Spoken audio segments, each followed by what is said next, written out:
Hello YouTube, Gentleman 2005 here with the review of the Power Rangers Dino Charge 5-inch Ranger Action Heroes. Let's scoot the camera back a little bit. There we go, much better.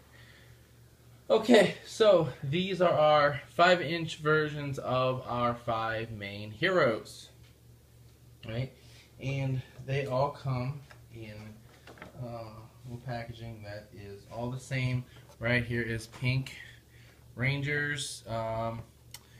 Up top has the Dino Charge logo, which you can't really see, but it's up here with Tyler.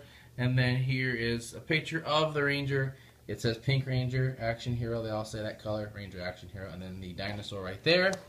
On the side, they show you using your app, right, to do different things Dino Charge related. They give you a little short bio. This one's about Shelby. Talking about how she loves paleontology and she's tough and such. This says she's part of Dino Charge. Her name is Shelby. Battle Gear, Dino Com, Saber, Dino Charge Morpher, Zords, Tricera Zord. A picture of her with her weapons, and then you see the whole line. These two came out later, so they're going to be the next video. Each one is different. What's interesting to note is that on Green's packaging, right, they list Riley's name as Quinn, and on Red's, let me get to the bottom of the stack because, of course, I had to put them all in order. Red is listed as Lucas instead of Tyler because I guess it was done before they must have changed the name or something. So that's always fun. So let's take a look at the figures. Now each figure comes with 2 weapons, right? You see them in the hands of everyone who is not Red. They have a Dino Charge Morpher, which looks like this. Has a peg that you can stick into the side of the belt, which we will take a look at. And a Dino Saber. Right here, right? You see the Saber with green and pink, and the Morpher with blue and black. Alright, so let's take a look at Red. Here's Red. He's ready for action, right? So Tyler's here. You see the helmet, right? The Tyrannosaurus kind of mouth plate. The body is distinctly made into the face of a dinosaur. Got the teeth, got the little nose holes, right? The eye up here. Then it's got his particular dinosaur on his chest. All of them share the same design. The arms, you can see this scaled pattern, and it is a darker color. The Dino Com, right, the belt, the buckle, really, I guess, the belt buckle. And the legs, right, you see they got the standard Power Rangers muscle look to them. Not as drastic as some of our early figures, but this is, you know, scaled down over the years because they realized how stupid they looked. Articulation-wise, right, his head can turn back and forth. This does move up and down to make things easier. His arm goes up and down at the shoulder, forward and back at the elbow. Now the swivel is here at this silver piece, and then there is no other hand articulation. There, his waist does not move at all. His legs go forward and back and out to the side. His knee bends, and then again, instead of having any kind of foot articulation or anything like that in the ankles, he swivels right here at the top of the boot. So the top of the glove, top of the boot, swivel, and that is what allows him to stand. Now on the side of his belt is this peg, which morphers are the same, so it doesn't matter. We're just going to peg this in right here. Now they never do this on the show, but it is pretty neat because most of the time they do this actually. It's to have a little holster on the side and you shove the gun into it. And it is pretty nice to have storage for at least one weapon, I guess. That way it's a little harder to lose if it's pegged into his leg. But we are going to go ahead and put it in his hand. They do hold the weapons pretty well, I think. So we're just going to shove it in his hand. There we go. One of the things about the fact that there is no hand articulation, it makes it a little bit harder to actually get the weapons in the hand. Once they're in there, oh, they're secure. It's getting them in there is the problem. And we'll shove the sword in here. Alright, so sword in this hand. Oops, almost had it. There we go. Sword. So he right, is ready to go, and we use the swivel to make him balance. Okay, so put him in front. Now, of course, Coda is in the middle.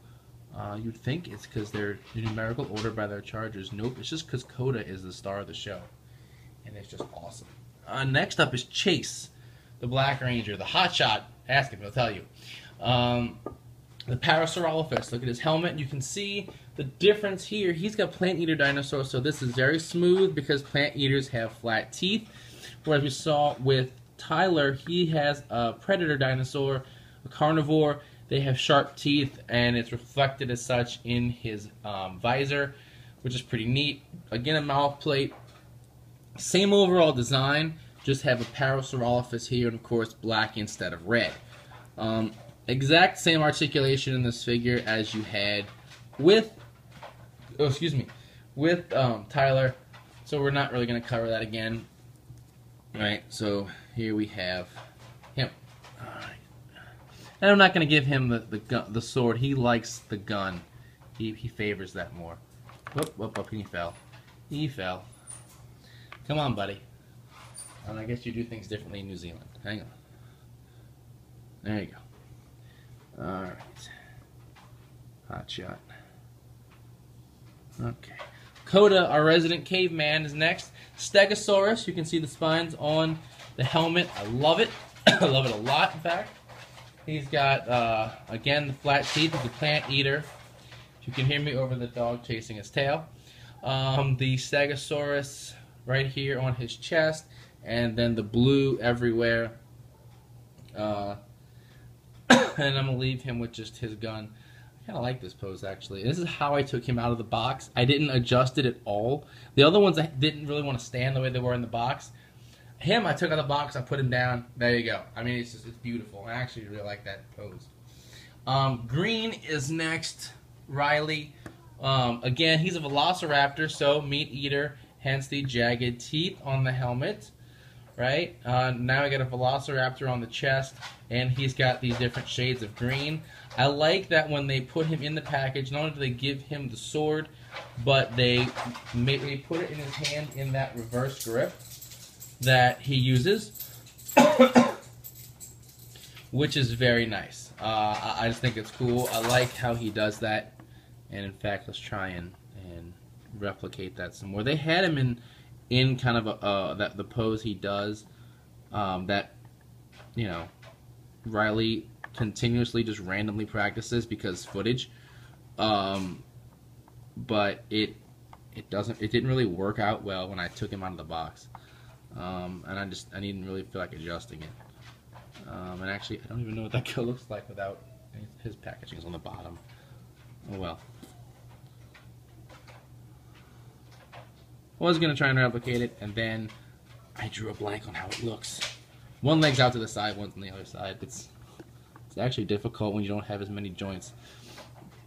Finally, Shelby. You can see, while the others share pretty much a similar base mold, because they're all guys, hers is distinctly thinner. She's a female.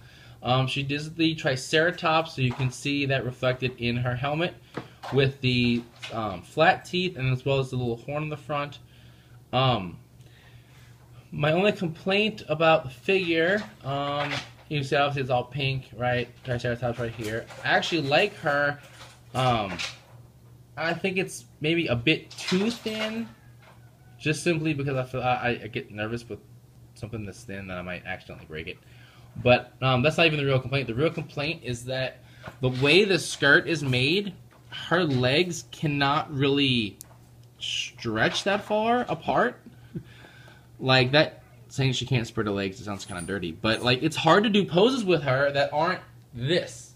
Because, like, I can raise the sword, but her legs are so close together, and the skirt is so tight that it's very difficult to actually get anything beyond this level of spread anything.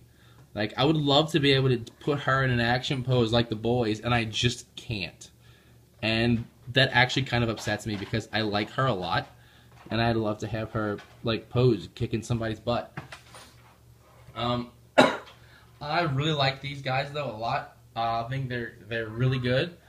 And I would definitely recommend them. If you like Dino Charge, definitely get these figures. I like the scale. The weapons, while not painted, definitely are very detailed, and I think it just came out really, really good. So like I said, next time we're going to be doing the 2 villain figures, Fury and the Vivix. So be looking out for that. And until next time, check out the podcast, RogersRangersRambles.com, bringing you the latest Toku news in the creative way possible. As always, thumbs up, comment, subscribe. See you guys next time.